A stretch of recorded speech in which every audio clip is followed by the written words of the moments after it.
Hello बच्चा party, welcome to CUT academy online, जहां हम कर रहे हैं हमारे सीयूटी में 100% को टारगेट। इसी जोश के साथ आज हम शुरू करने वाले हैं हमारा माइक्रो इकोनॉमिक्स का सिलेबस। आई नो, घबराओ मत। बहुत सारे बच्चे सोच रहे होंगे दैट सीयूटी में तो 12th का सिलेबस आता है ना, तो हम ये 11th के चैप्टर्स क्यों कर रहे हैं। सही सोच रहे हो, बट घबराओ मत। 11th का पूरा सिलेबस नहीं आने वाला सीयूटी में। 11th के कुछ सेलेक्टेड चैप्टर्स ही आते हैं सीयूटी में और उन्हें हमें कंप्लीट करना है, तभी तो ड्रीम कॉलेज में एडमिशन मिलेगा ना, जब 100% स्कोर होगा तो। इसी जोश के साथ हम करने वाले हैं आज की सीरीज की शुरुआत। और आज हम करेंगे माइक्रो इकोनॉमिक्स का फर्स्ट चैप्टर। एंड टेंशन मत लो, स्टैट्स नहीं आ रही है, सिर्फ माइक्रो इकोनॉमिक्स आ रही है, वो भी बड़े इजी चैप्टर आ रहे हैं, तो बिल्कुल टेंशन नहीं करना है ना। आज हम करेंगे इंट्रोडक्शन टू माइक्रो इकोनॉमिक्स। चलो, तो एज यूजुअल सबसे पहले हम लोग आज अपने टॉपिक्स डिस्कस कर लेते हैं दैट आज की क्लास में हमें कौन कौन से टॉपिक कवर अप करने हैं। सबसे पहले तो हम यही जानेंगे इकोनॉमी होता क्या है ना। इकोनॉमी इतना बोल रहे हैं तो पहले इकोनॉमी को समझेंगे दैट होता क्या है। इसके साथ ही मैं आपको कुछ कॉमन टर्म्स बताऊंगी जो हमने सुने हैं बट हमें एग्जैक्ट मतलब नहीं पता होता, जैसे इकोनॉमिकल है ना, इकोनॉमिक्स, ये सारे वर्ड्स हमने सुने तो है बट हमें एग्जैक्ट मतलब नहीं पता उसका, तो वो सारी चीज़ें जानेंगे। देन हम पढ़ेंगे टाइप्स ऑफ इकोनॉमी। ये वाला टॉपिक तो हमने कितनी बार पढ़ लिया है ना, टाइप्स ऑफ इकोनॉमी। जल्दी जल्दी कमेंट सेक्शन में बताओ फटाफट कि कौन कितने टाइप्स के इकोनॉमिक्स होते हैं। 3 टाइप के इकोनॉमी होती है ना, उसी के बारे में इस चैप्टर में पढ़ेंगे हम लोग। देन हम जानेंगे स्कैरसिटी। स्कैरसिटी का मतलब क्या होता है? शॉर्टेज। तो रियल मीनिंग तो इसका शॉर्टेज ही होता है, बट इकोनॉमिक्स टर्म्स में हम इसको कैसे एक्सप्लेन करेंगे, इसका रिसोर्सेज पर क्या अफेक्ट पड़ता है, उसके बारे में डिटेल में जानेंगे। देन हम डिस्कस करेंगे इकोनॉमिक प्रॉब्लम्स के बारे में। देन हम जानेंगे दैट हमारी इकोनॉमी की सेंट्रल प्रॉब्लम्स कौन कौन सी होती है, what to produce, how to produce, for whom to produce, है ना। थोड़ा थोड़ा याद आ रहा है 11th का? बिल्कुल सेम है, कुछ अलग कंटेंट नहीं पढ़ना है, क्योंकि रिवाइज तो करेंगे ना हम सारी चीज़ों को, तभी तो फुल स्कोर ला पाएंगे, है ना। इन चैप्टर्स को क्यों छोड़ के जाए, क्योंकि हमें तो फुल स्कोर करना है, हमारा तो टारगेट ही वही है। देन हम डिस्कस करेंगे that micro economics and macro economics में डिफरेंस क्या होता है ना। इतना जो हम पढ़ रहे हैं, माइक्रो मैक्रो करे जा रहे हैं, इनमें डिफरेंस क्या होता है उसके बारे में भी मैं आपको पढ़ाऊंगी। देन हम जानेंगे अपॉर्चुनिटी कॉस्ट के बारे में। अपॉर्चुनिटी कॉस्ट अगर मैं सिंपल लैंग्वेज में बताऊँ ना, तो जब हम दो चीज़ों के बीच में कोई एक डिसीजन बनाते हैं तो एक ना एक चीज़ तो छूट जाती है ना। फॉर एग्जाम्पल, मेरे भाई का बर्थडे ना नवंबर में आता है और नवंबर में ही उसका जो स्कूल है उससे पिकनिक लेके जाता है, तो उसके पास ऑप्शन होता है या तो वो पिकनिक पे चला जाए, नहीं तो अपना बर्थडे बहुत अच्छे तरीके से सेलिब्रेट कर ले। तो मेरा भाई जनरली चूज़ करता है दैट उसको अपने दोस्तों के साथ, फ्रेंड्स के साथ पिकनिक जाना है और वहीं सेलिब्रेट करना है। तो यहाँ पे अगर आप देख रहे हो तो उसने पिकनिक तो चला गया, लेकिन यहाँ पे जो फैमिली के साथ वो सेलिब्रेशन करने वाला था वो उसका छूट जाता है, तो वो उसका अपॉर्चुनिटी कॉस्ट हो गया, यानी कि उसने एक चीज़ को पाने के लिए दूसरी चीज़ खो दी है। इसी को हम लोग इकोनॉमिक्स टर्म्स में पढ़ेंगे, है ना। बहुत इजी टॉपिक है। देन हम जानेंगे प्रोडक्शन पॉसिबिलिटी फ्रंटियर क्या होता है। इसके बहुत अलग अलग नाम होते हैं, घबराओ मत, जनरली इसी नाम से जाना जाता है, या फिर इसका जो सेकेंड कॉमन नेम है वो है प्रोडक्शन पॉसिबिलिटी कर्व। इसके बारे में पढ़ेंगे, ये होता क्या है, बनता क्या है, ये ज़रूरी क्यों है। देन हम पढ़ेंगे मार्जिनल रेट ऑफ ट्रांसफॉर्मेशन के बारे में, इसको मार्जिनल अपॉर्चुनिटी ऑफ कॉस्ट भी बोला जाता है, ठीक है। तो ये सारे टॉपिक आज हम कवर अप करने वाले हैं। हमने ये थोड़ा ओवरव्यू ले लिया दैट आज की क्लास में हम लोग क्या क्या मज़ेदार तरीके से पढ़ने वाले हैं। सबसे पहले तो आ जाओ, जो बेसिक टर्म से शुरुआत करेंगे। सबसे पहले तो इकोनॉमी, जो इतना हम लोग बोल रहे हैं उसके बारे में थोड़ा जान लेते हैं। देखो, इकोनॉमी का मतलब होता है एक ऐसा एरिया जहाँ पर लोग रहते हैं और पैसा कमाते हैं, है ना। जैसे हम इंडिया में रह रहे हैं, हमारा सोर्स ऑफ इनकम कहाँ है? इंडिया में है, हम इंडिया में ही रह रहे हैं, इंडिया में ही पैसे कमा रहे हैं, यही इकोनॉमी है। सिंपल, है ना। It refers to the area where people live and earn money, simple. Then आप लोगों ने इकोनॉमिकल सुना होगा, है ना, इकोनॉमिकल, तो इसका मतलब भी जान लो। देखो, इकोनॉमिकल का मतलब बड़ा इजी होता है, चीप, अफोर्डेबल, सस्ता, है ना। हम बोलते हैं ना दैट यार ये बहुत इकोनॉमिकल प्रोडक्ट है, हम इसको बाय कर सकते हैं, इट मीन्स ये अफोर्डेबल है, हम इसको खरीद सकते हैं। इसका मतलब क्या हो गया? चीप या फिर अफोर्डेबल। चलो जी, हमने ये दोनों टर्म्स जान ली, क्योंकि इन टर्म्स का डिफरेंस जानना बहुत इंपॉर्टेंट होता है। काफ़ी बच्चों को कंफ्यूजन होता है दैट ये क्यों इतने अलग अलग है। देन हमारा थर्ड वर्ड आ जाता है इकोनॉमिक। ये तो देखो सबसे इजी है, ये हमारा इकोनॉमिक का मतलब ही होता है मनी रिलेटेड, पैसे से जुड़ा हुआ। जितनी भी पैसे से रिलेटेड बातें होती है उस वर्ड के लिए हम कौन सा टर्म यूज करते हैं, उस चीज के लिए हम कौन सा टर्म यूज करते हैं, इकोनॉमिक, यानी कि मनी रिलेटेड एक्टिविटीज, है ना। जैसे हम बोलते हैं यार तू ना बड़ा इकोनॉमिक माइंडेड है, तेरे मन में ना बस पैसे वाले थॉट्स आते रहते हैं, दैट पैसा कैसे कमाना है, कहाँ से कमाना है, तो बड़ा इकोनॉमिक माइंडेड है, मनी माइंडेड टाइप्स है, तो उसको आप इकोनॉमिक वे में बोल सकते हो दैट यार वो इकोनॉमिक तौर से सोचता है, यानी कि वो बहुत मनी माइंडेड है। और इकोनॉमिकल का क्या हो गया, दैट हमारे लिए कोई चीज़ अफोर्डेबल है, चीप है, बेसिकली चीप नहीं अफोर्डेबल बोल सकते हो। क्यों? क्योंकि वो आपके बजट को सूट कर रहा है, आप उसको इजीली बाय कर सकते हो। एंड इकोनॉमी का मतलब क्या हो गया, वो जगह जहाँ पर आप रहते हो और पैसा कमाते हो, तो वो क्या हो गया, इकोनॉमी। तो चलो आज हमने ये थोड़े से सिंपल वर्ड्स थे बट कंफ्यूजन रहती है, तो आई थॉट पहले ये एक्सप्लेन कर दूं।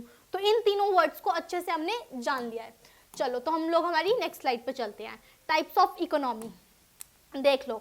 सबसे पहले आ गया हमारा मार्केट इकोनॉमी, जिसको हम बहुत अलग अलग नाम से जानते हैं। मार्केट इकोनॉमी को ही कैपिटलिस्ट इकोनॉमी बोलते हैं, फ्री मार्केट इकोनॉमी बोलते हैं, एंटरप्रेन्योर इकोनॉमी बोलते हैं। मार्केट इकोनॉमी का मतलब क्या होता है, अब ये भी जान लो। मार्केट इकोनॉमी का मतलब होता है एक ऐसी जगह पे जहाँ पे जो बिजनेस रन करते हैं उनका मेन पर्पस क्या होता है, प्रॉफिट मैक्सिमाइजेशन, यानी कि ज़्यादा से ज़्यादा पैसे कमाने हैं। और वो सारा किसके कंट्रोल में होता है, वहाँ के बिजनेसमैन एंटरप्रेन्योर्स के कंट्रोल में होता है। इसका एग्जाम्पल क्या हो गया, इसका बेस्ट एग्जाम्पल हो गया हमारा यूएसए। यूएसए एक कैसा कंट्री है, एक कैपिटलिस्ट इकोनॉमी कंट्री है। इट मीन्स यूएसए में क्या चलता है, वहाँ पे कैपिटलिस्ट इकोनॉमी है, यानी कि जितने भी मार्केट से रिलेटेड डिसीजंस होते हैं वो एंटरप्रेन्योर, बिजनेसमैन, इंडस्ट्रियलिस्ट करते हैं वहाँ पे। वहाँ की गवर्नमेंट का मतलब रोल बिल्कुल नहीं होता है, यानी कि लोग को किसी भी इंडस्ट्री को रन करना है, कैसे भी अपना बिजनेस करना है वो चला सकते हैं। ठीक है, इसको क्या बोलते हैं, फ्री मार्केट इकोनॉमी। अब मार्केट इकोनॉमी, कैपिटलिस्ट इकोनॉमी बहुत सारे बच्चों को पता होगी, बट उसके अलावा भी इसके अलग अलग नाम होते हैं, तो कंफ्यूज मत होना। एंटरप्रेन्योर इकोनॉमी भी इसे ही बोलते हैं, फ्री मार्केट इकोनॉमी भी इसे ही बोलते हैं, तो कंफ्यूज तो होना ही नहीं, हमें कंफ्यूज नहीं होना है ना, एकदम बढ़िया तरीके से पेपर दे के आना है बस। देन आते हैं हम लोग कमांड इकोनॉमी पे। कमांड इकोनॉमी का मतलब होता है सोशलिस्ट इकोनॉमी, यानी कि एक ऐसी इकोनॉमी जहाँ पे गवर्नमेंट का फर्स्ट मोटिव क्या होता है, सोशलिस्ट पैटर्न को फॉलो करना और सोशल वेलफेयर के लिए काम करना, यानी कि ज़्यादा से ज़्यादा गरीबों की मदद करना, गरीबों के लिए प्रोग्राम्स फ्रेम करना, पॉलिसीज़ लाना, क्योंकि उनका जो मेन सेंटर होता है वो क्या होता है, सोशल वेलफेयर। उनका मेन मोटिव पैसे कमाना नहीं होता, बल्कि लोगों की सहायता करना, उनके हक के लिए मतलब काम करना, और ज़्यादा से ज़्यादा लोगों तक सारी फैसिलिटी पहुंच पाए, उसके लिए वो लोग काम करते हैं। इसका एग्जाम्पल क्या हो गया, चाइना, है ना। हम लोगों ने इंडियन इकोनॉमिक डेवलपमेंट में भी इसके बारे में डिटेल में पढ़ा था। तो कमांड इकोनॉमी, प्लान्ड इकोनॉमी और सोशलिस्ट इकोनॉमी एक ही इकोनॉमी होती है जहाँ पे गवर्नमेंट सोशल वेलफेयर के लिए काम करती हैं। यहाँ पे प्रॉफिट मैक्सिमाइजेशन चीज़ें नहीं होती है, यहाँ पे एक ही काम होता है, गवर्नमेंट किसके लिए काम कर रही है, सोशल वेलफेयर के लिए, गरीब लोगों को सपोर्ट किया जाता है। तो ये सारी चीज़ें हमें कहाँ देखने को मिलती है, सोशलिस्ट इकोनॉमी में। देन हम आते हैं हमारी मिक्स्ड इकोनॉमी, यानी कि वो इकोनॉमी जहाँ पे सोशलिस्ट आइडियोलॉजी को भी फॉलो किया जाता है as well as capitalist economy को भी फॉलो किया जाता है, जैसे कि इंडिया।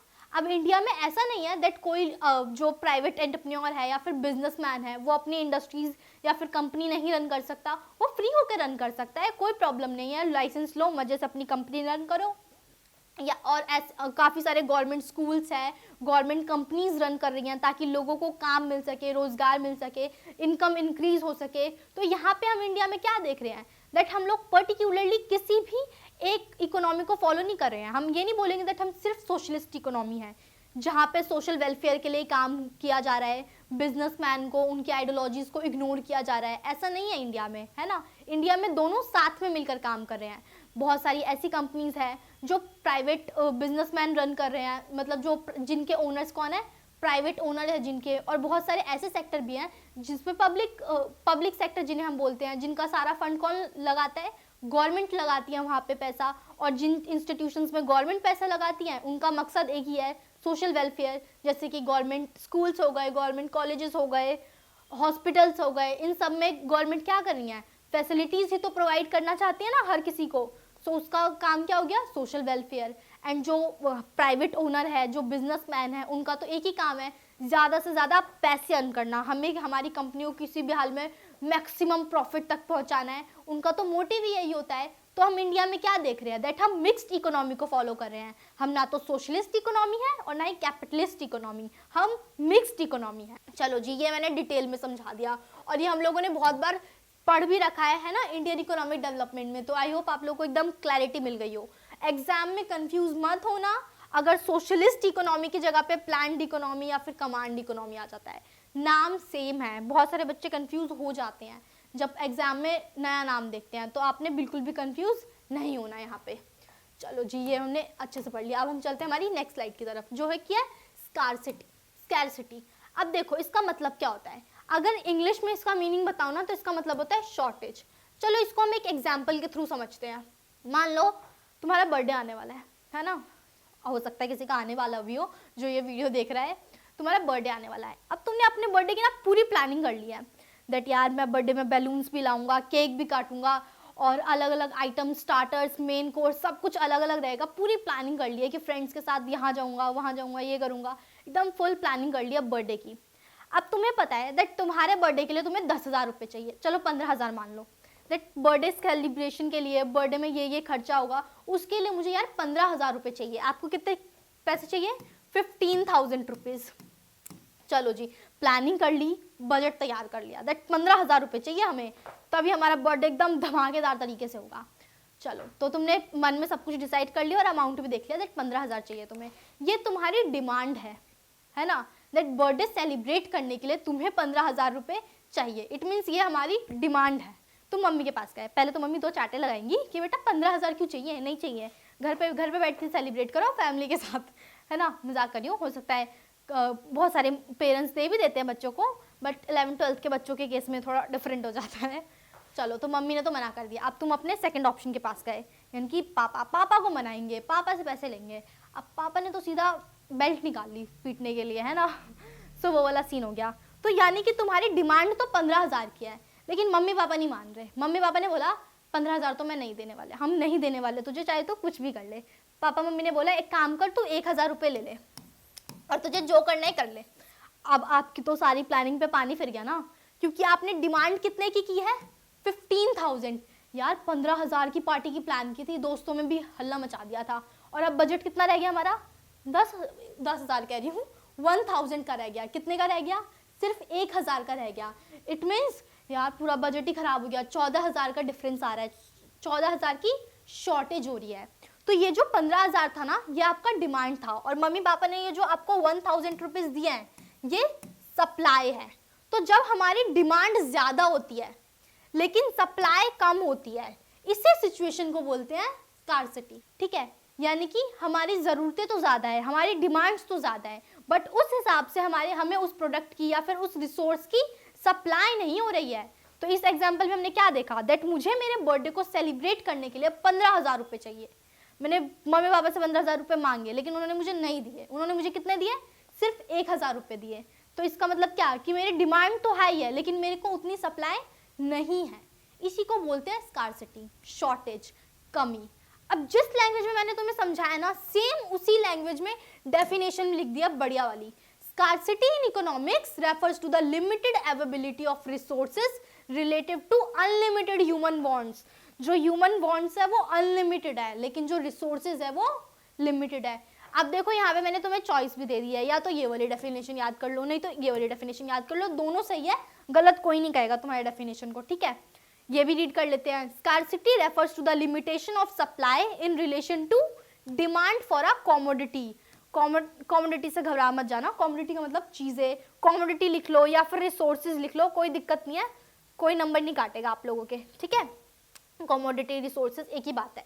तो यहाँ पे हमने क्या देखी कि अगर किसी रिसोर्स की डिमांड ज्यादा है और उसकी सप्लाई कम है, तो इट मीन्स उस रिसोर्स की स्कैर्सिटी है, उस रिसोर्स की भारी किल्लत है, कमी है। चलो जी, ये वाला टॉपिक भी रीड कर लिया। अब हम नेक्स्ट पे चलते हैं। नेक्स्ट है हमारा इकोनॉमिक प्रॉब्लम। आप पहले जान लेते हैं इकोनॉमिक प्रॉब्लम है क्या हमारी। देखो यहाँ पे यूज हो गया ना इकोनॉमिक, मैंने क्या बताया था, इकोनॉमिक का मतलब मनी रिलेटेड, पैसों से रिलेटेड चीजें, है ना। तो पहले हमारी इकोनॉमिक प्रॉब्लम है क्या, तो देखो सबसे बड़ी हमारी इकोनॉमिक प्रॉब्लम यही है दैट इंसान की ना अनलिमिटेड विश है, अनलिमिटेड वांट्स है। अब देखो अभी आप लोग 12th में हो, अभी आप लोगों को एकदम सीयूटी के लिए पूरे दमदार तरीके से प्रिपरेशन कर रहे हो। आप लोगों का टारगेट क्या है दैट यार प्लीज़ भगवान जी एसआरसीसी मिल जाए, हंसराज मिल जाए, हिंदू कॉलेज मिल जाए, बस ये सारे कॉलेज मिल जाए, फिर तो लाइफ सेट है। अब तुम्हें एडमिशन मिल गया तुम्हारे ड्रीम कॉलेज में, तो तुम्हें क्या लगता है तुम्हारी इच्छाएं खत्म हो जाएंगी? इंसान बड़े लालची होती हैं, उनके इच्छाएं कभी नहीं मरती इंसान की ना अनलिमिटेड वांट्स होती हैं, अनलिमिटेड इच्छाएं होती हैं। तो इससे हमें क्या पता चल रहा है दैट यार ह्यूमन की जो वांट्स है वो तो अनलिमिटेड है बट रिसोर्सेज तो लिमिटेड है ना। अब देखो आप लोगों को कॉलेज में एडमिशन लेना है, ठीक है, हंसराज में जाना है, एसआरसीसी में जाना है, लेकिन वहाँ पे सीट्स अनलिमिटेड नहीं है ना, वहाँ पे सीट्स लिमिटेड है ना। और उस लिमिटेड सीट्स के लिए हमें मेहनत करनी पड़ेगी, अच्छी परसेंटाइल लानी पड़ेगी, तभी वो सीट हमें मिलेगी, है ना। सो इसमें हमें इकोनॉमिक प्रॉब्लम में सबसे पहला तो यही आ जाता है दैट हमें क्या है, जो ह्यूमन वांट्स है वो अनलिमिटेड है, उसकी कोई लिमिट है ही नहीं। वो रिसोर्सेज को ज़्यादा से ज़्यादा कंज्यूम करना चाहता है और अलग अलग वे में कंज्यूम करना चाहता है, ठीक है। तो पहली प्रॉब्लम तो हमें ये पता चल गई दैट हमारी अनलिमिटेड वांट्स है। दूसरी स्कार्सिटी ऑफ रिसोर्सेज, या फिर तुम यहाँ पे लिख सकते हो लिमिटेड रिसोर्सेज, दैट हमारी इच्छाएं, हमारे वांट्स तो अनलिमिटेड है बट जो रिसोर्सेज, जो कमोडिटीज हमारे पास अवेलेबल है वो क्या है, वो लिमिटेड है। वो ऐसे अंधाधुन नहीं है हमारे पास, वो लिमिटेड है। तो लिमिटेड रिसोर्सेज में रहकर हम लोगों को अपनी विशेस को, अपनी वांट्स को कंप्लीट करना होता है। चलो, और थर्ड प्रॉब्लम क्या होगी हमारी, ऑल्टरनेटिव यूजेस। ये थोड़ा ध्यान से समझना, एग्जाम में सबसे ज्यादा यही पूछा जाता है। चलो ऑल्टरनेटिव यूजेस समझते हैं। अब देखो मान लो एक बंटी नाम का लड़का है, ठीक है, बंटी कौन है, बंटी। अब बंटी ना दूध का बिजनेस करता है, मिल्कमैन समझ लो बंटी को, ठीक है। अब बंटी के पास 10 किलो दूध है। कितना किलो दूध है, 10 किलो दूध है, 10 kg मिल्क है उसके पास। अब देखो दूध से वो क्या क्या कुछ कितनी सारी प्रोडक्ट्स बना सकता है ना। दूध से वो टी बना सकता है, कॉफी बना सकता है, लस्सी बना सकता है, और क्या बना सकता है, चीज बना सकता है, पनीर बना सकता है। तो यहाँ पे देख रहे हो दैट उसके पास जो दूध की क्वांटिटी है वो तो लिमिटेड है, लेकिन बंटी हमारा लालची है, उसकी इच्छाएं बहुत सारी है, वो सिंगल चीज से इतनी सारी चीजें बना सकता है। तो यहाँ पे आ जाता है ऑल्टरनेटिव यूज, यानी कि हमारे पास जो रिसोर्स है वो तो लिमिटेड है बट उसके यूज तो बहुत सारे हैं ना। तो हम ये कैसे डिसाइड करेंगे दैट मुझे 10 किलो दूध से चाय ही बनानी है, या लस्सी ही बनानी है, या फिर इसका पनीर ही निकालना है, या चीज ही बनाना है, ठीक है। तो यानी कि एक ही रिसोर्स के बहुत सारे यूजेस होते हैं। और ये प्रॉब्लम हमें क्यों हो रही है, क्योंकि हमारी जो रिसोर्स है वो जो रिसोर्स है वो लिमिटेड है बट हमारी इच्छाएं अनलिमिटेड है। और जो लिमिटेड रिसोर्सेज हमारे पास अवेलेबल है उसके ऑल्टरनेटिव यूजेस है, यानी कि बहुत अलग अलग टाइप से हम उस चीज को यूज कर सकते हैं। अब जैसे लकड़ी है, अब चलो बंटी का एग्जांपल लिया, अब मान लो सनी है। अब सनी ना लकड़ियों का बिजनेस करता है, ठीक है। अब मान लो उसके पास मान लो 10-12 पेड़ है, उसकी लकड़ियां उसके पास अवेलेबल है। तो अब इस लकड़ियों से वो क्या बनाएगा, वो बेड बनाएगा, सोफा बनाएगा, चेयर बनाएगा, क्या बनाएगा। तो इससे हमें पता चल रहा है दैट रिसोर्सेज, पहली चीज क्या पता चल गई दैट इन सब के पास रिसोर्सेज क्या है, लिमिटेड है। दूसरी, ह्यूमन वांट्स अनलिमिटेड है, बहुत सारी है, खत्म होने का नाम ही नहीं लेती, क्योंकि हम लालची भी तो है ना। तीसरा, एक ही रिसोर्स के बहुत सारे यूजेस होते हैं, ऑल्टरनेटिव यूजेस होते हैं, तो हमें वो भी सिलेक्शन करना पड़ता है दैट हम किस टाइम पर क्या प्रोडक्ट बनाए हमारे लिमिटेड रिसोर्सेज से।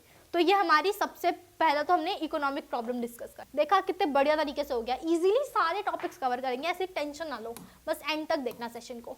अब आ जाते हैं सेंट्रल प्रॉब्लम ऑफ इकोनॉमिक पे। ये सबसे इंपॉर्टेंट टॉपिक है, इसको तो बिल्कुल छोड़ के मत जाना। असर्शन रीजनिंग में दवा की क्वेश्चंस आते हैं इसमें से, और एनटीए मोस्टली इसी में से देता है। जो मैंने last previous year question paper देखे हैं उसमें इसमें से क्वेश्चंस आए हुए हैं, तो इस टॉपिक को बहुत ध्यान से देखना। चलो आगे हमारा व्हाट टू प्रोड्यूस, सबसे पहली प्रॉब्लम, यानी कि हम प्रोड्यूस क्या करें। अब देखो इसमें सबसे पहले आती है दैट हमारी जो रिसोर्सेज है ना वो लिमिटेड है, हमारी रिसोर्सेज क्या है, लिमिटेड है। यानी कि अब हमें सबसे पहले तो यही डिसाइड करना है दैट हम कंज्यूमर गुड्स बनाएं या कैपिटल गुड्स बनाएं। आप जान लो कंज्यूमर गुड्स क्या होता है। देखो कंज्यूमर गुड्स में बेसिकली वो सारे गुड्स आ गए, खाने पीने की चीजें आ गई, या फिर जो सस्टेनेबिलिटी के लिए चीजें बहुत इंपॉर्टेंट होती हैं वो सारी हमारी कंज्यूमर गुड्स में जाती हैं। And capital goods basically machineries, tools, equipments, वो सारा हमारा किस में आ गया? कैपिटल गुड्स में आ गया। तो सेंट्रल प्रॉब्लम हमारी सबसे पहले होती है दैट हमारे पास जो लिमिटेड रिसोर्सेज हैं उससे हम क्या बनाएं, उससे हम कंज्यूमर गुड्स बनाएं या कैपिटल गुड्स बनाएं ताकि हमारी नीड्स जो है वो फुलफिल हो पाए। ठीक है, तो सबसे पहले तो हमने यही प्रॉब्लम डिस्कस कर ली that central problem of what to produce arises due to the scarcity of resources, यानी कि जो हमारे पास लिमिटेड रिसोर्सेज है, जो हमारे पास स्कैरसिटी ऑफ रिसोर्सेज है, compelling societies to make decision about which goods and services to produce to meet their needs, यानी कि हमारे पास जो शॉर्टेज है रिसोर्सेज की, हमारी जो रिसोर्सेज लिमिटेड है, स्कार्सिटी ऑफ रिसोर्सेज है, उसमें रहते हुए हमारी सोसाइटी को ये डिसाइड करना पड़ता है दैट उसको सबसे ज़्यादा किस चीज़ की नीड है, उसको कंज्यूमर गुड्स चाहिए या फिर कैपिटल गुड्स चाहिए। इट मीन्स उसको, जैसे कंज्यूमर गुड्स में क्या आ गया? गेहूँ, चावल, दूध, है ना, ये सारी चीज़ें आ गई। एंड कैपिटल गुड्स में क्या हो गई? मशीनरीज, अलग अलग इक्विपमेंट्स हो गए, टूल्स हो गए। तो इन सब चीज़ों के बीच में डिसाइड करना पड़ेगा दैट हमारी सोसाइटी को नीड सबसे ज़्यादा किस चीज़ की है। तो सबसे बड़ी प्रॉब्लम तो यही हो गई ना कि व्हाट टू प्रोड्यूस, हम सबसे ज़्यादा प्रोड्यूस क्या करें, हम प्रोडक्शन सबसे ज़्यादा किसकी करें। चलो जी, this involves choosing between different types of goods. यहाँ पे आ गया ना कि हमें डिफरेंट टाइप्स ऑफ गुड्स के बीच में सिलेक्शन करना पड़ता है। एक तो हो गया कंज्यूमर गुड्स और दूसरा हो गया हमारा कैपिटल गुड्स। चलो ये हमने अच्छे से समझ लिया दैट ये क्या होता है। फर्स्ट प्रॉब्लम तो हमने डिस्कस कर ली, इसके अलावा भी सेंट्रल प्रॉब्लम्स होती है। रुको ज़रा, सब्र करो, पूरे टॉपिक तो आने दो एटलीस्ट। चलो ये हमने देख लिया, अब हम नेक्स्ट प्रॉब्लम पे चलते हैं। नेक्स्ट प्रॉब्लम है हमारी हाउ टू प्रोड्यूस, यानी कि हम जो गुड्स एंड सर्विसेज प्रोड्यूस करेंगे उसको किस टेक्निक से प्रोड्यूस करें। अब टेक्निक में भी आपके पास दो टेक्निक्स आती है। सबसे पहले तो आती है आपकी labour intensive technique. Labour intensive technique का मतलब है आप जो भी गुड्स एंड सर्विसेज प्रोड्यूस कर रहे हो उसके लिए आप लेबर्स का यूज ज्यादा कर रहे हो, ह्यूमंस का यूज ज्यादा कर रहे हो। और दूसरा आता है आपके पास कैपिटल इंटेंसिव, यानी कि जो भी गुड्स एंड सर्विसेज आप प्रोड्यूस करोगे वो क्या होगा, उसमें मशीनरीज यूज होंगी, अलग अलग इक्विपमेंट्स यूज होंगे, टूल्स यूज होंगे। तो दूसरी प्रॉब्लम तो यही आती है दैट यार, अब सबसे पहले तो हमने ये डिसाइड कर लिया दैट मुझे सबसे ज़्यादा कंज्यूमर गुड्स बनाने हैं या फिर कैपिटल गुड्स बनाने हैं। तो ये दोनों प्रॉब्लम किसकी आ गई? व्हाट टू प्रोड्यूस की, हम क्या बनाएं। अब दूसरी प्रॉब्लम क्या आ गई हमारी? हाउ टू प्रोड्यूस, यानी कि जो गुड्स एंड सर्विसेज मैंने डिसाइड कर ली दैट मुझे ये बनाना है, बट अब वो कैसे बनाना है, उसके लिए मैं लेबर इंटेंसिव को चूज करूं या कैपिटल इंटेंसिव को यूज करूं। यानी कि फॉर एग्जांपल मुझे रुमाल की फैक्ट्री लगानी है, ठीक है, मैंने सोच लिया दैट यार मैं रुमाल बनाऊंगी, मैं हैंकरचीफ बनाऊंगी, बस सुंदर सुंदर बढ़िया हैंकी बनाऊंगी। ये मैंने फाइनल कर लिया that what to produce, that मुझे हैंकी बनाना है। अब मेरा सेकंड डिसीजन है, अब ये जो हैंकी है इसको बनाने के लिए मैं 100 लेबर रखूं या फिर एक मशीन रख लूं। तो लेबर किस में आ गई? लेबर हमारा आ गया, जो जिस इंसान को मैं रखूंगी वो लेबर इंटेंसिव में आ गया, और जो मैं एक मशीन रखूंगी वो किस में आ गया? कैपिटल इंटेंसिव में। तो सबसे बड़ी दूसरी समस्या क्या हो गई दैट मैं जो भी गुड्स एंड सर्विसेज बनाना चाहती हूँ उसके लिए मैं किसका यूज करूँ, मैं लेबर इंटेंसिव टेक्निक का यूज करूँ या कैपिटल इंटेंसिव टेक्निक का यूज करूँ। तो ये भी बड़ा सवाल उठ जाता है।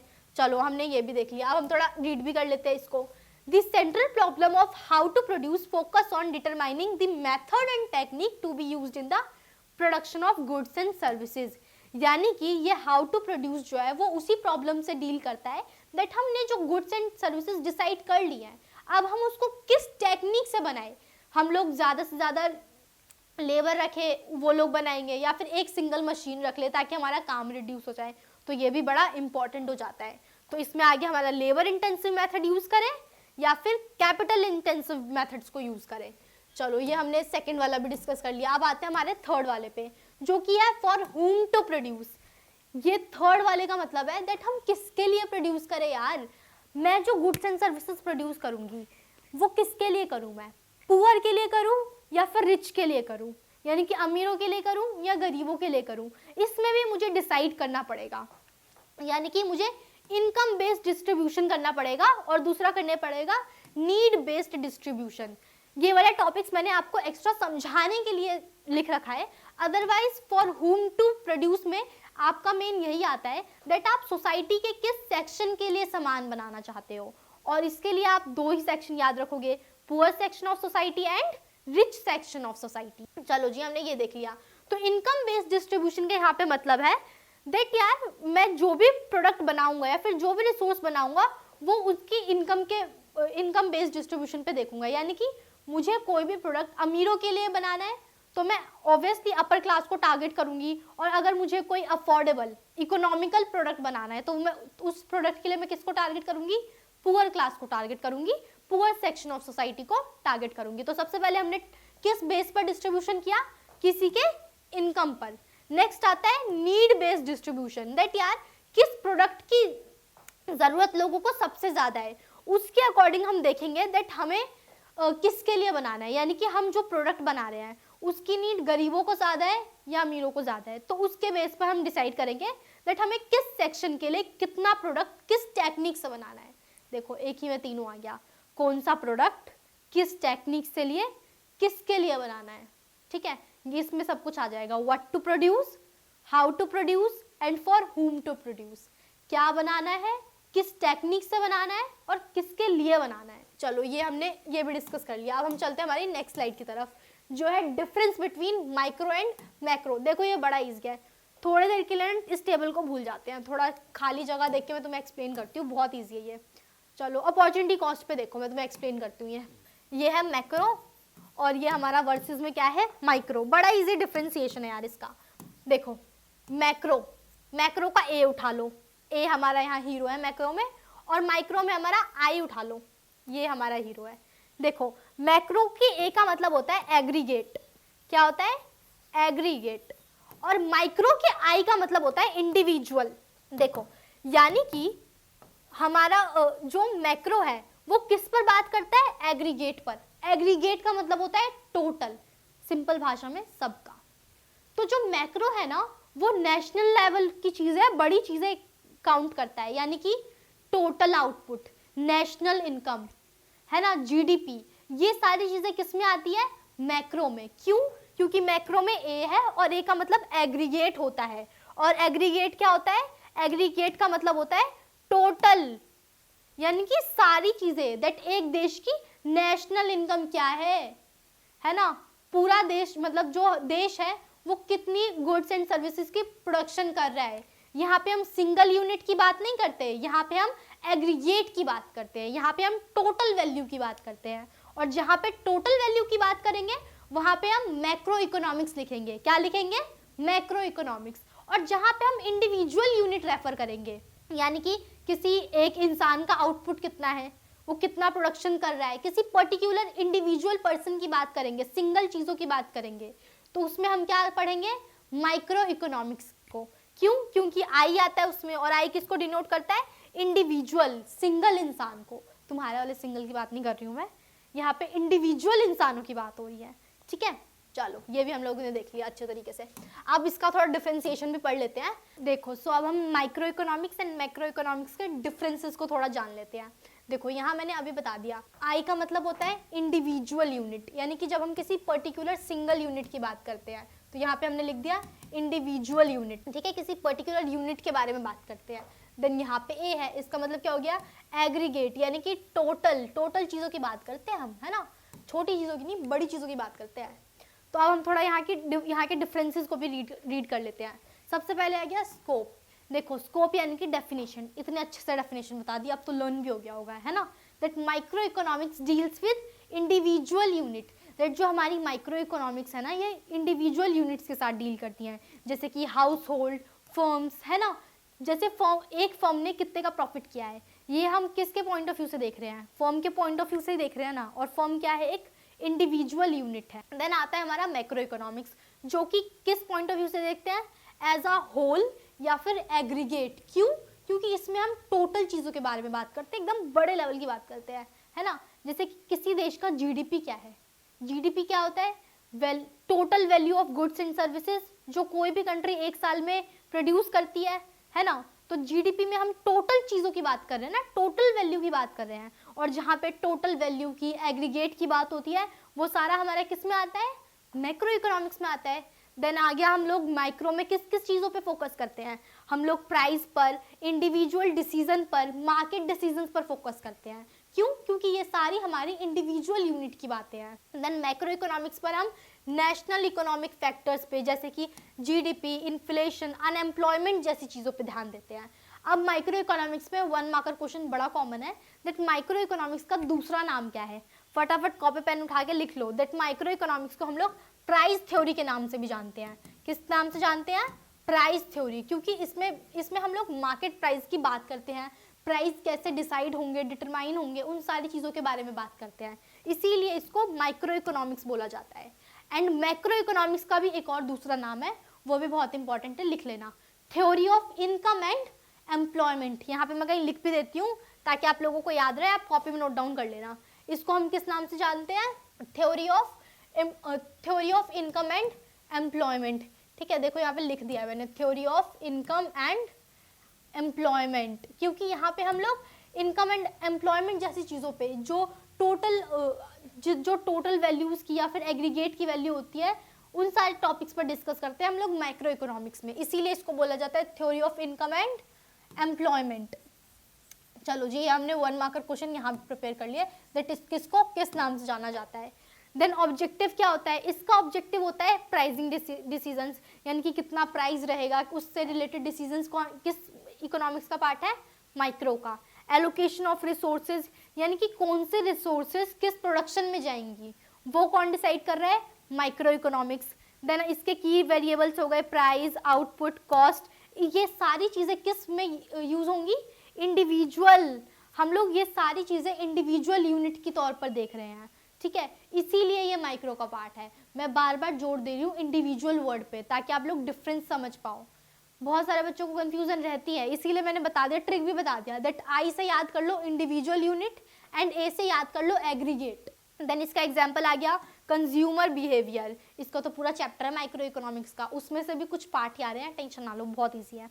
देन आ गया प्रोडक्शन रिलेटेड डिसीजंस, क्यों? क्योंकि हम ये किसी पर्टिकुलर सिंगल फर्म के डिसाइड कर रहे हैं।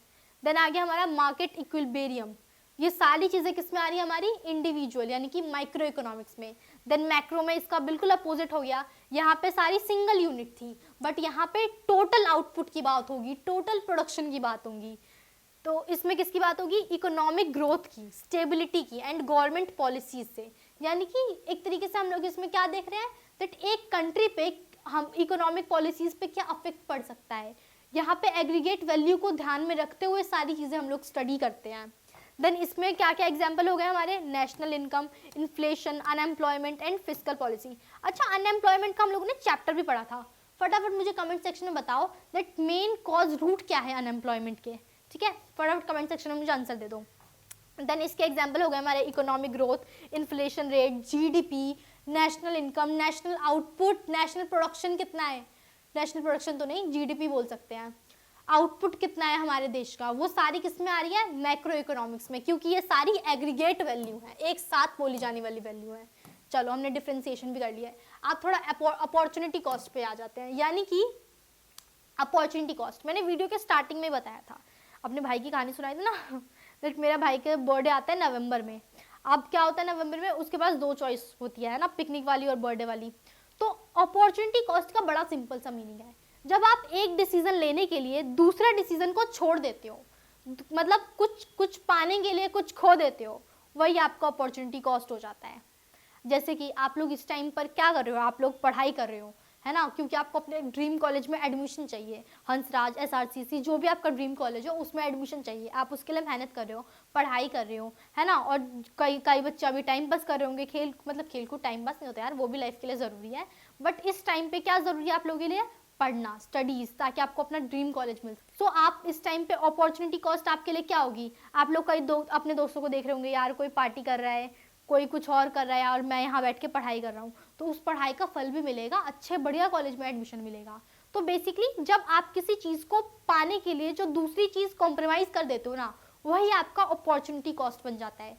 जैसे कि मान लो दैट कोई इंसान ना 35,000 रुपीज़ सैलरी है उसकी, ठीक है, अब उसको एक दूसरी फर्म ने 45,000 रुपीज़ ऑफर किया है, तो वो क्या करेगा? ऑब्वियसली वो 45,000 जिस फर्म ने उसको ऑफर करे हैं वहाँ जाके काम करने लग जाएगा।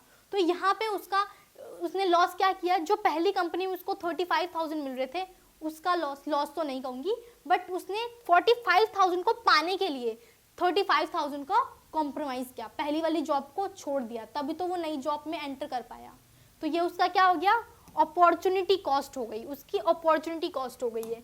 जैसा डिफाइन किया ना, बिल्कुल सेम डेफिनेशन लिखी है। Opportunity cost is the value of the next best alternative that is foregone when making a decision. यानी कि वो नेक्स्ट, मतलब आप जो नेक्स्ट बेस्ट ऑल्टरनेटिव चॉइस को प्रेफर करते हो और जो जिस चॉइस को आप छोड़ देते हो, वही आपका अपॉर्चुनिटी कॉस्ट होता है। ठीक है, इस बात को याद रखना। इसका एग्जाम्पल भी देखिए, if you spend money on a vacation instead of saving for the car, the opportunity cost is the car you could have purchased. इसमें देखो कितना बढ़िया एग्जाम्पल दे रखा है, दैट मान लो तुम्हारे पास पैसे हैं, उस पैसे का यूज तुम लोगों ने वेकेशन में कर लिया, मस्त यूएसए स्विट्जरलैंड और किसी कंट्री में घूम के आए हो, बट अगर तुमने वो पैसे बचा लिए होते तो हो सकता तो तुम नया घर ले पाते, नया कोई और चीज़ ले पाते, कहीं और इन्वेस्ट कर पाते। तो जो चीज़ तुमने छोड़ी है वो तुम्हारा अपॉर्चुनिटी कॉस्ट बन जाता है। ठीक है, चलो जी, हमने ये भी अच्छे से बढ़िया तरीके से पढ़ लिया। अब हमारे नेक्स्ट टॉपिक पे आते हैं, जो कि है प्रोडक्शन पॉसिबिलिटी कर्व। अब इस टॉपिक को बड़े ध्यान से समझो। देखो, डेफिनेशन थोड़ी देर के लिए भूल जाओ, जो चीज़ मैं समझाना चाहती हूँ ना, पहले वो एग्जाम्पल के थ्रू समझ लो आप लोग। ठीक है, देखो, मान लो यहाँ एक फील्ड है, ये इतनी फील्ड है जितना मैंने बनाया है। ठीक है, इतनी फील्ड है जिसमें आप लोग फार्मिंग कर रहे हो, जिसमें एक साइड आपने उगाई है आधी साइड वीट और इस साइड उगा दी राइस। ठीक है, मान लो मैंने वीट को डिनोट कर दिया एक्स से एंड राइस को वाई से। अब मैं ना आप लोगों से एक सिंपल सा क्वेश्चन पूछती हूँ, अगर मुझे इस फील्ड पर वीट की प्रोडक्शन को बढ़ाना है, इसकी प्रोडक्शन को इंक्रीज करना है, तो क्या मुझे राइस की प्रोडक्शन को घटाना पड़ेगा? आप लोग बोलोगे हाँ दीदी घटाना पड़ेगा। क्यों? क्योंकि हमारे पास फील्ड तो इतनी है ना, इतनी सी फील्ड में ही अगर मुझे वीट की प्रोडक्शन इंक्रीज करनी है और इंक्रीज करनी है, तो मैं बिना राइस के प्रोडक्शन को घटाए हुए नहीं कर सकती। सही सोच रहे हो, नहीं कर सकते। तो ये तभी बढ़ेगी जब मैं हमारे जो राइस है उसकी प्रोडक्शन को गिरा दूंगी। ठीक है, अब बहुत सारे बच्चे दिमाग लगा रहे होंगे, दीदी हम लोग ज़मीन भी तो खरीद सकते थे ना, मेरे अगल बगल में जो ज़मीन होंगी मैं वो खरीद लूँगा, तो मेरी वीट की प्रोडक्शन बढ़ जाएगी और राइस की प्रोडक्शन में भी अफेक्ट नहीं पड़ेगा। सही सोच रहे हो, लेकिन प्रोडक्शन पॉसिबिलिटी कर्व में कुछ कंडीशन होती है, कुछ अजम्पशंस होती है। तो अजम्पशन नंबर 1 क्या है, दैट आपके पास जो रिसोर्सेज अवेलेबल है आपको उसी में काम चलाना है, आपको कोई एक्स्ट्रा मटेरियल या फिर एक्स्ट्रा रिसोर्स नहीं मिलेगी। यहाँ पे हमने पहली कंडीशन क्या पढ़ ली, दैट जो हमारी रिसोर्स है वो कांस्टेंट रहेंगी, उसमें कोई भी चेंज नहीं आएगा। ठीक है, ये पढ़ लिया हम लोगों ने। अब नेक्स्ट हम लोग देख लेते हैं। अब मैंने तुमसे पूछा, मान लो जैसे कि ना हमारे जो मिरेकल सीड्स थे, यानी कि high yielding variety of seeds थे, जब वो आए थे ना तो उनका बड़ा एक अच्छा काम हुआ था, दैट उनके आने से ना कम ज़मीन पर ज़्यादा गेहूं की प्रोडक्शन होने लगती थी, क्योंकि वो बहुत इम्पैक्टफुल थे। आप तुम बोलोगे दीदी मैं भी कोई ऐसी टेक्नोलॉजी ले आऊँ या फिर कोई ऐसे ही मैजिकल सीड्स का यूज़ करने लग जाऊँ तो मैं कम फील्ड में, कम रिसोर्स में, बिना इसको घटाए इसकी प्रोडक्शन को बढ़ा भी तो सकता हूँ या बढ़ा भी तो सकती हूँ।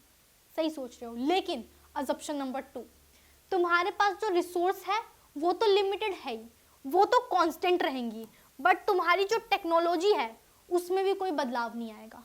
यानी कि तुम इसमें किसी नई टेक्नोलॉजी का यूज नहीं कर रहे हो। इट मीन्स आपकी टेक्नोलॉजी भी क्या है, कांस्टेंट है।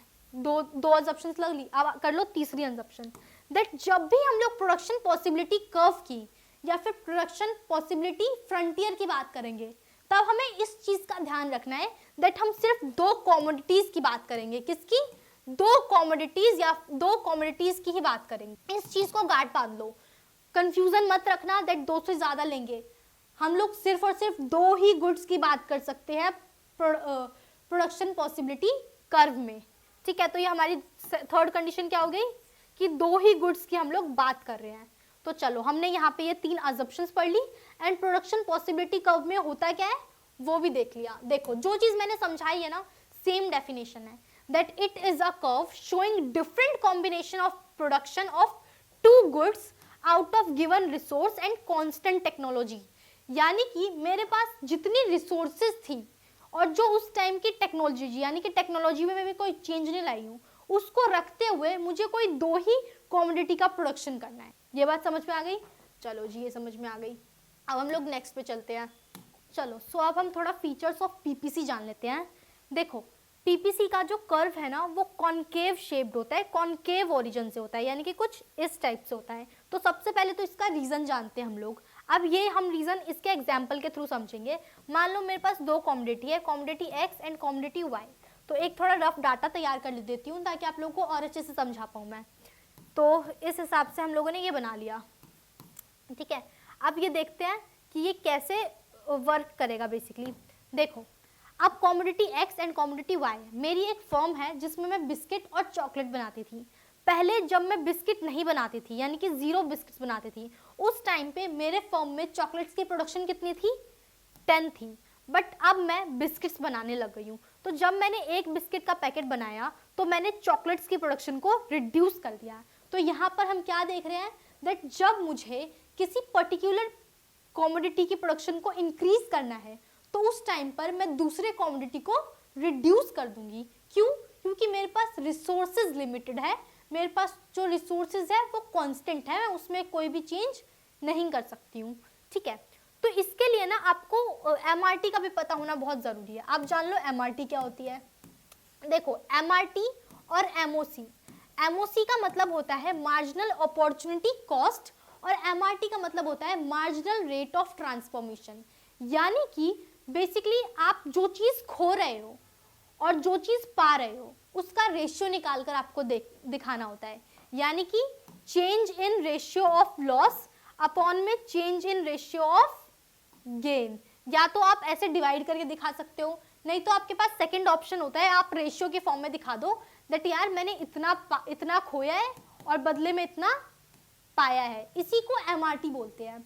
अब इस क्वेश्चन में अगर मैं बोलूँ आपसे कि मुझे एमआरटी निकाल के दिखा दो, तो आप क्या करोगे, दैट आप पहले 10 चॉकलेट्स बनाते थे, अब आप 6 बना रहे हो। यानी कि आपने कितना कम करना शुरू कर दिया, आपने 4 चॉकलेट्स रिड्यूस कर दी, ठीक है। पहले हम लोगों ने ये दिखा लिया। और यहाँ पे आपने कितने बिस्किट्स इंक्रीज कर दिए? 1 बिस्किट का पैकेट अब आप मैन्युफैक्चर करने लग गए। सबसे पहले हमने ये कर लिया। उसके बाद 6 से जब मैं 3 पे आई तो मैंने देखा यार 3 ये मेरा क्या हो रहा है, बढ़ने लग गया।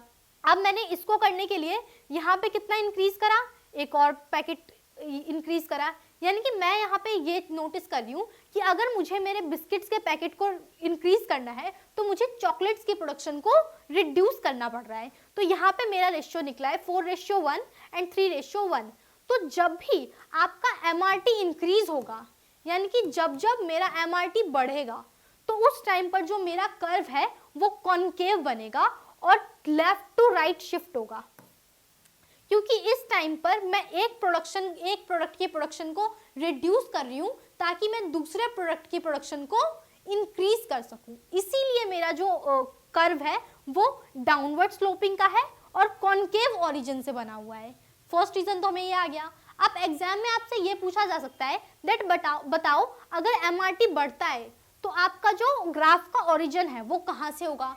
तो ये तो हमने बता दिया दैट ओरिजिन हमारा कैसा होगा, कॉनकेव होगा। उसके बाद आपसे पूछेंगे डाउनवर्ड डायरेक्शन में होगा या फिर अपवर्ड डायरेक्शन में होगा।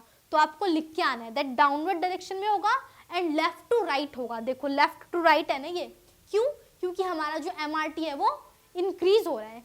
अब मान लो इन केस मेरा एमआरटी जो है वो घट रहा है, जो मेरा एमआरटी है वो रिड्यूस हो रहा है, उस केस में हमें कैसा कर्व बनेगा? उस केस में जो हमारा कर्व बनेगा ना वो ऐसा होगा, कुछ इस टाइप का कर्व होगा। इसको हम बेसिकली बोलते हैं दैट कन्वेक्स ओरिजिन का होगा। किस ओरिजिन का होगा? कन्वेक्स ओरिजिन का होगा। बट हमारे सिलेबस में सिर्फ एक ही ओरिजिन आ रहा है, वो है कनकेव ओरिजिन। ये मैंने आपको एडिशनल नॉलेज दे दिया है दैट इन केस हमारा एमआरटी रिड्यूस हो रहा है, घट रहा है, तो उस केस में हमारा ओरिजिन हमारा जो कर्व होगा उसका ओरिजिन क्या होगा? कॉन्वेक्स होगा। चलो हम लोगों ने ये देख लिया। अब मान लो आपको एग्जाम में एक ग्राफ दिया है, ठीक है, कॉनकेव ओरिजिन का। तो ये तो ग्राफ देखते ही हमें पता चल गया दैट यार हमारा एमआरटी जो है वो बढ़ रहा है, तभी ये इस डायरेक्शन में है और कॉनकेव ओरिजिन में है। बट अगर उन्होंने आपसे पूछ लिया दैट यार यहाँ पे जो मैंने पॉइंट लगाया है ये पॉइंट किस चीज को डिनोट कर रहा है, तो आपको मेंशन करना है दैट वो फुलर यूटिलाइजेशन ऑफ रिसोर्सेज दिखा रहा है। क्या दिखा रहा है? फुलर यूटिलाइजेशन ऑफ रिसोर्सेज दिखा रहा है। यानी कि मेरी फॉर्म में जितनी भी रिसोर्सेज अवेलेबल थी मैंने उसको यूज करके बिस्किट एंड चॉकलेट्स का प्रोडक्शन कर दिया है। अगर आपको क्वेश्चन में यहाँ पॉइंट लगा के दे दिया दैट यार बताओ ये point A B C D कुछ भी दे दिया, तो बताओ ये पॉइंट ए क्या है, तो तुम्हें लिखना है ये अंडर यूटिलाइजेशन है। यानी कि जो मेरे पास रिसोर्सेज अवेलेबल है उतने में मैंने उसका पूरा यूटिलाइजेशन नहीं करा है, ये अंडर यूटिलाइजेशन है। ठीक है, यहाँ पे पॉइंट है यानी कि फुलर यूटिलाइजेशन, यहाँ पे पॉइंट है इन द सेंस हमारा जो यूटिलाइजेशन है वो अंडर यूटिलाइजेशन है। तो ये हमने फीचर्स ऑफ पीपीसी भी देख लिए। चलो जी, अब मान लो कि शिफ्ट कर्व में शिफ्ट कब आ सकता है, शिफ्ट किस सिचुएशन में आ सकता है। मान लो ये मेरा कनकेव ओरिजिन से बना हुआ कर्व है जिसमें मैं दो कमोडिटीज को दिखा रही हूँ कि प्रोडक्शन ऐसे हो रहा है, एक घट रही है और एक बढ़ रही है। बट मान लो किसी महीने में मेरी फर्म में रिसोर्सेज ज्यादा आ गया है, तो क्या मेरा कर्व शिफ्ट नहीं होगा? यानी कि मेरा कर्व ऐसे नहीं जाएगा, है ना, इस टाइप से डबल कर्व बनेंगे ना। लेकिन ये किस केस में होगा? दो केस में होगा। या तो मेरी रिसोर्सेज बढ़ रही हैं, ठीक है, यानी कि मेरी कंपनी की जो रिसोर्सेज है वो इंक्रीज हो गई है, या फिर जो मेरे पास टेक्नोलॉजी है वो क्या हो गई है? बढ़ गई है। वो मैंने कोई मॉडर्न इक्विपमेंट्स या कोई नई टेक्नोलॉजी लेके आई हूँ उसमें चेंज करा है, जिसकी वजह से मेरी कर्व में शिफ्ट देखने को मिल रहा है। ठीक है, अब चलो ये तो उस केस में हो गया अगर मेरी कंपनी की प्रोडक्शन बढ़ जाती है। अब मान लो इन केस मेरी कंपनी की प्रोडक्शन बढ़ती नहीं घट जाती है, यानी कि अभी तक तो मैं इस लेवल पे थी बट अब मैं इस लेवल पे आ गई हूँ, तो इस केस में हम क्या दिखाएंगे? तो इस केस में मतलब है दैट हमारे पास रिसोर्सेज की कमी है, स्कार्सिटी ऑफ रिसोर्सेज है, हमारे पास रिसोर्सेज उतने हैं ही नहीं जितने की हमें प्रोडक्शन करनी थी। और सेकेंड रीजन क्या होगा? Outdated technology. क्या हो जाएगा हमारा? आउटडेटेड टेक्नोलॉजी, यानी कि जो टेक्नोलॉजी हम यूज कर रहे हैं वो अब पुरानी हो चुकी है और अब हमें नई टेक्नोलॉजी की जरूरत है। समझ गए? अगर कर्व यहाँ से कनकेव से इसके ऊपर जा रहा है तो इट मीन्स मेरे पास रिसोर्सेज बढ़ गए हैं, इसीलिए मेरा प्रोडक्शन बढ़ा है। और सेकेंड रीजन क्या है? मेरी टेक्नोलॉजी इंप्रूव हो गई है, मैंने कोई दूसरी चीज यूज करी है, नए इक्विपमेंट्स लेके आई हूँ अपनी फर्म में। बट अगर रिड्यूस हो रहा है तो इट मीन्स आउटडेटेड है टेक्नोलॉजी और रिसोर्सेज जो है वो भी उनकी भी स्कैरसिटी है। तो इस चीजों से क्वेश्चंस को समझना। अब देखो ये जो लाइंस है ना ये आपको अलग अलग कलर से दी होंगी, तो कंफ्यूज मत होना, ऐसे एकदम दिमाग घुमा मत लेना दैट ये क्या आ गया, अलग अलग कलर से दी होंगी। ये मैंने आपको शिफ्टिंग सिखा दिया है क्योंकि एग्जाम में graph based curve based questions भी आएंगे, तो उन चीज़ों का हमें ध्यान रखना है प्रॉपर्ली। चलो हमने ये भी देख लिया, अब हम आते हैं नेक्स्ट पे। नेक्स्ट अजम्पशंस मैंने आपको सारी बताई दी हैं कि हमारे पास दो ही गुड्स होंगी, दो ही कमोडिटीज़ होंगी, फिक्स्ड रिसोर्सेज होती हैं, फिक्स्ड टेक्नोलॉजी होती है, फुल एम्प्लॉयमेंट होती हैं, और क्या होती है जो हमारे पास रिसोर्स होती है ना वो रिसोर्स एफिशिएंसी, यानी कि बेसिकली हम अपने रिसोर्सेज को कंप्लीटली यूटिलाइज कर रहे हैं। ठीक है, चलो जी हमने अजम्पशंस भी रीड कर ली। देन आ गया हमारा मार्जिनल रेट ऑफ ट्रांसफॉर्मेशन। देखो अभी मैंने बताया दैट जो चीज़ हमने खोई है उसके रेशियो में जो चीज़ हमने पाई है, change in loss ratio two change in gain, वही सेम डेफिनेशन है। MRT is the ratio between loss of output on goods and gain of output on another good. तो बेसिकली इसको अगर तुम्हें इक्वेशन के फॉर्म में चाहिए तो मैं वो भी लिख देती हूँ। एल से मैंने डिनोट कर दिया लॉस को और गेन को मैंने डिनोट कर दिया जी से। या तो ऐसे डिवाइड करके आंसर निकाल लो एमआरटी का, या फिर सबसे बढ़िया डिवाइड नहीं करना चाहते हो तो मेरी तरह रेशियो निकाल लो। ये सबसे पहले लॉस रेशियो और उसके बाद गेन का रेशियो डाल दो, कोई आंसर्स को गलत नहीं करेगा, बहुत सिंपल क्वेश्चन होते हैं, इसमें फुल मार्क्स ला सकते हो। चलो जी देखो हमने आसानी से पूरा ये चैप्टर कंप्लीट कर लिया है ना। मजा आया सेशन में? तो सेशन में मजा आया तो प्लीज चैनल को सब्सक्राइब करो और वीडियो पे लाइक करो। अब हम मिलते हैं हमारे नेक्स्ट लेक्चर में, तब तक के लिए बाय।